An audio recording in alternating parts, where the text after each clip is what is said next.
the wheel, fire, sliced bread. What do all these things have in common?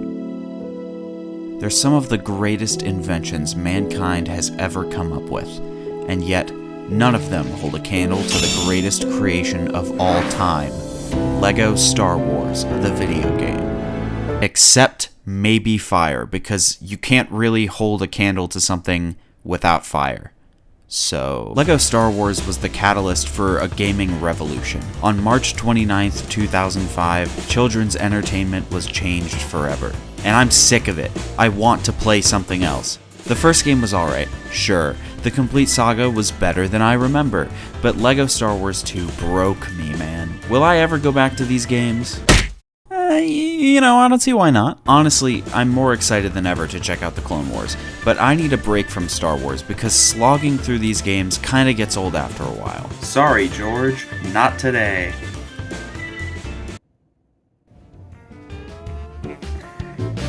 You can't win them all.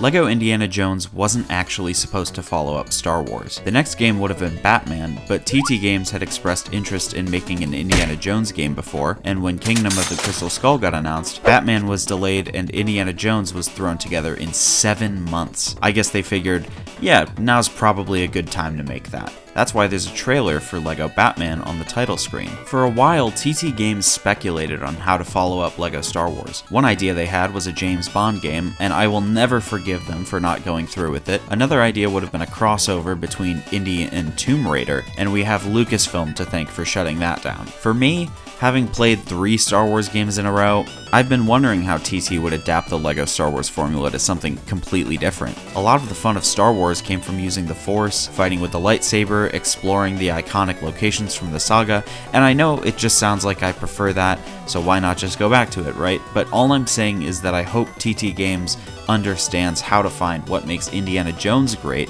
separate from Star Wars, and translate it to the gameplay experience. I actually thought it was a really smart idea to do Indiana Jones before Batman, because it has that same Lucasfilm flavor that Star Wars does. It's a little bit goofy, it has that overarching sense of adventure, and it's a bit gritty but not too gritty for kids. You would think it's a great idea to slowly ease away from something more out there to something a bit more grounded. And that's what I thought too.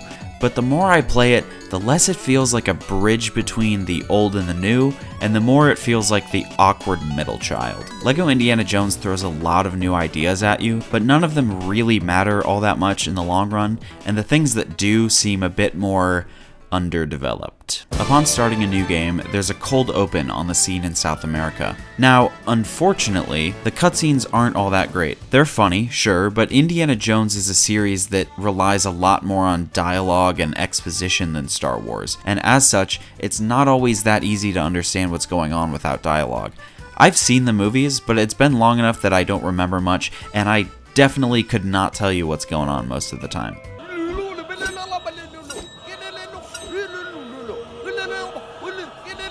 I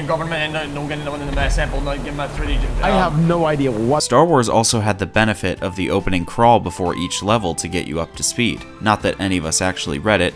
Either way, cutscenes never mattered all that much to a kid like me, so I would always skip them. Just kidding, they're still unskippable. Now, if you want to talk gameplay, the first thing I noticed coming from the complete saga to this game is how good it feels just to move around. You can quite literally schmoove in this game. Your movement speed got a huge buff. You can climb and swing from ropes, dive over long gaps, bounce off an awning, kill a man with a single punch, hit him with a chair. The combat is even more fluid than before, and the platforming is even more fleshed out. Actually, this first level shows quite a bit of potential. It saves a lot of mechanics for later, yes, but it still gives you a bunch of stuff to play around with. Overall, it's more adventure-y than before. Instead of blasters, lightsabers, and the Force, for example, you have crossbows, shovels, and wrenches. The Half-Life 2 fan in me loves being able to pick up anything and use it as a weapon or a tool, whether that's throwing it at an enemy or using it to solve a puzzle of some kind. Specific characters have specific tools at their disposal, and Indy has his famous whip, which he can use to attack, swing from platforms, or grab objects and pull them toward him. Remember, this is all just the first level, but before we can have too much fun, the game kicks us out to the hub.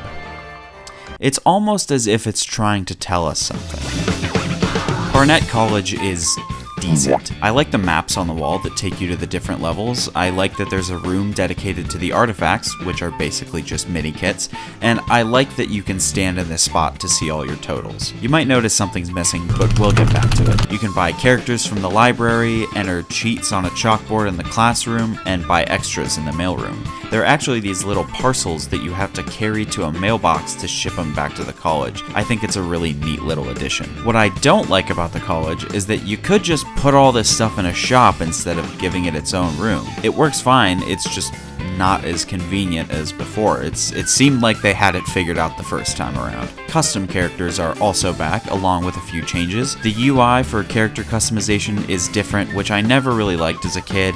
It's okay, but it can be a little awkward having to navigate with the wheel instead of directly selecting each individual part of the character, but that's more of a gripe than anything. You can also test drive a character while you're in the room, which is a pretty nice quality of life feature. I don't know why you can't test drive them outside of the room, but I digress. Now, I hate to bring the mood down, but I have bad news to share with you all. Gun Alex is no more. It had come to our attention that Gun Alex had a bit of a history of racism. Here on the MajestikLark channel, we take these allegations very seriously. Unfortunately, I cannot disclose any more information.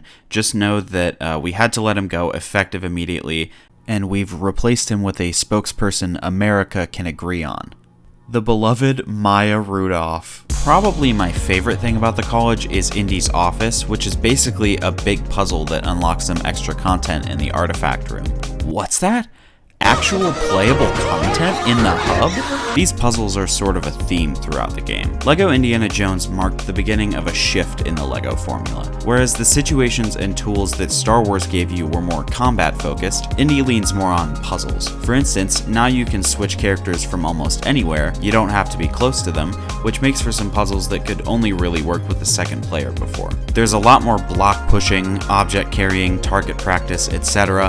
Oftentimes your objective is to solve a big puzzle by solving a bunch of small ones in succession, and you can't move on until you do. And these puzzles vary quite a bit.